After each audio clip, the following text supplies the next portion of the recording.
When you signed for Spurs, James, right?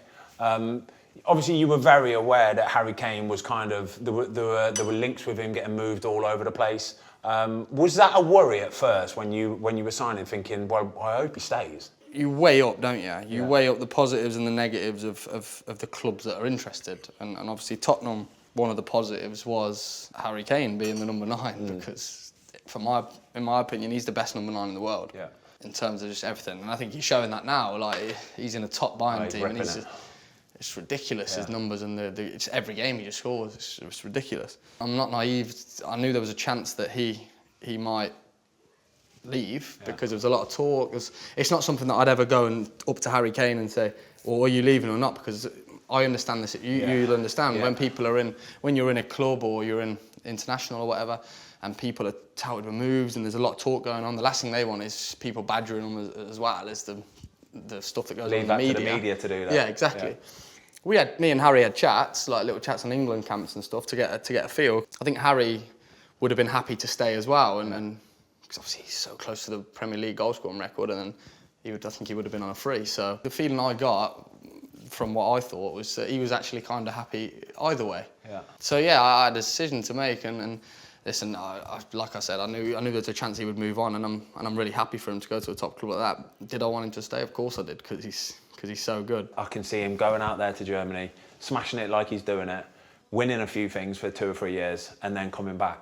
Yeah, I could see that. I think he's such a professional in the way he looks after his body, and he's not someone who's overly reliant on pace either. Yeah. So he's quite. I can see him playing for years and years. So that wouldn't surprise me if he had his eye on that goal scoring record in the Prem. And then obviously Harry does go. The number 10 shirt becomes available. Straight away, do you think, yeah, I like the look of that? Nah, it all happened so quick. It all happened so, and there was a bit. Me and H had a bit of banter, to be fair. Yeah. He was saying like.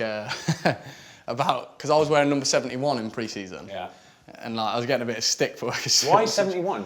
Because we wanted to see and weigh up what number I was going to wear, like, and who leaves, and there was a bit of banter like, "Oh, Maddie, you waiting for Harry to go in the changing room?" Nice. And I would have stayed 71, believe me, to keep him. Harry obviously left quite near the deadline, quite near the first game, on the eve of the first game, I think it was, and then I think the club wanted me to have number 10 because it's such a big number and it's quite an iconic number for shirt sales and stuff, and I'm never going to say no. I love that pressure and I love the number 10, so that was that with that one.